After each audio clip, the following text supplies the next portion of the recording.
Bonjour à tous, aujourd'hui je vais vous parler de la fin de mon parcours de licence de musicologie que j'ai effectué à la Sorbonne. Je me suis dit que ça pouvait peut-être intéresser certaines personnes. C'est en effet une vidéo que j'aurais aimé voir avant de rejoindre cette université. Si ça peut aider certaines personnes, pourquoi pas. Donc je vais vous parler des difficultés que j'ai rencontrées, notamment à cause de mon emploi du temps qui cette année fut bien chargé. Tout d'abord, je tiens à préciser que je n'ai pas effectué la totalité de mon parcours de licence de musicaux à la Sorbonne. J'en ai fait commencer mes études à l'université de Mont-Saint-Aignan, en Normandie, où j'ai validé mes L1 et L2 de façon classique, c'est-à-dire avec des cours en présentiel, des partiels en présentiel, etc. On était en pleine pandémie à ce moment-là, mais le parcours était classique, disons.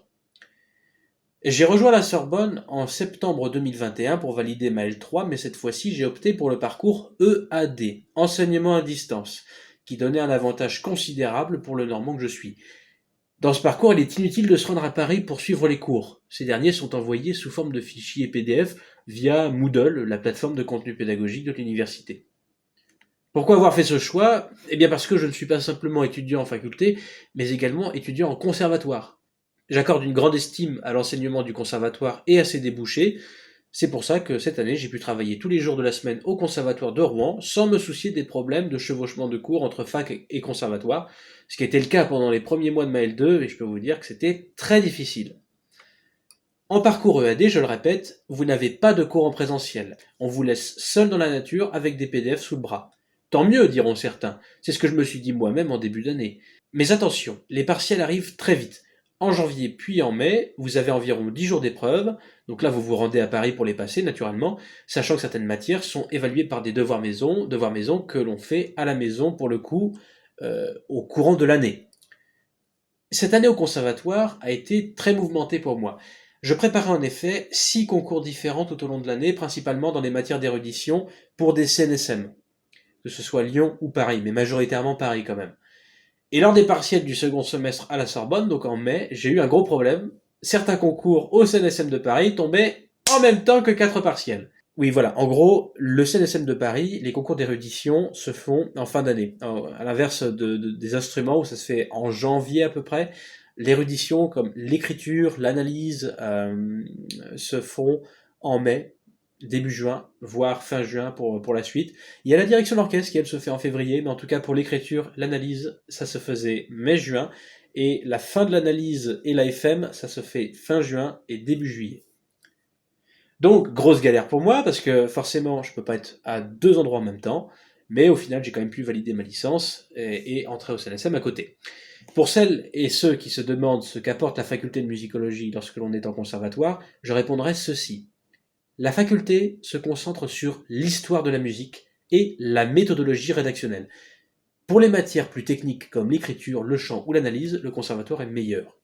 Au conservatoire, on a effectivement des cours de culture musicale, mais pour le coup, je les trouve très lacunaires et beaucoup trop concentrés sur un domaine particulier par rapport à la faculté de musicologie où là, les cours d'histoire de la musique sont beaucoup plus généraux, beaucoup plus synthétiques, ce qui permet d'aborder en 3 ans environ 2 millénaires d'histoire de la musique. Donc, pour le coup, la faculté, c'est top pour l'histoire de la musique.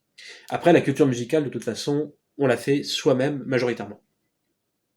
Ce que je dirais, c'est que le parcours D, donc à distance, c'est un parcours qui est assez difficile quand même, puisqu'il nécessite une très grande organisation. Je vous ai dit, vous recevez vos cours en début de semestre, ils sont quasiment en intégralité, vous recevrez quelques compléments de cours au fil des mois, mais on vous laisse dans la nature principalement. Après, vous pouvez aussi être accompagné par des professeurs ou des tuteurs au fil des semaines. Ça n'a pas été mon cas personnellement parce que j'étais très occupé, mais pour les personnes qui ont le temps et l'énergie, évidemment, il ne faut pas mettre ça de côté. Petite particularité pour les étudiants boursiers, vous avez des devoirs maison obligatoires à rendre, là où les non-boursiers ne sont pas obligés de rendre certains devoirs maison. C'est simplement pour les boursiers une espèce de preuve que vous fournissez un travail régulier tout au long de l'année. Ce sont en effet des devoirs maison facultatifs pour les EAD non boursiers, mais qui sont tout de même très utiles puisque vous pouvez envoyer des sortes de devoirs blancs qui se font corriger. et donc ça c'est quand même très constructif. Pour ma part, j'estime n'avoir réussi que partiellement cette dernière année de licence, notamment à cause de cette préparation au concours qui a été extrêmement énergivore pour moi. Mais maintenant, je suis étudiant au CNSM, j'en suis très content, et je ferai sans doute une vidéo pour expliquer mon parcours d'ici quelques années. Maintenant, je vous invite à me poser des questions dans les commentaires si vous le souhaitez, pour avoir plus de précision peut-être sur le contenu des cours, même si je n'aurai pas le droit de partager des cours en tant que tel, mais je peux tout de même vous parler du contenu. Ça, il n'y a pas de problème. Mais voilà, pour des questions plus concrètes, je vous invite à me poser des questions en commentaire et je répondrai soit directement en commentaire, soit dans une vidéo postérieure. Mais voilà, vous pouvez poser vos questions. À bientôt.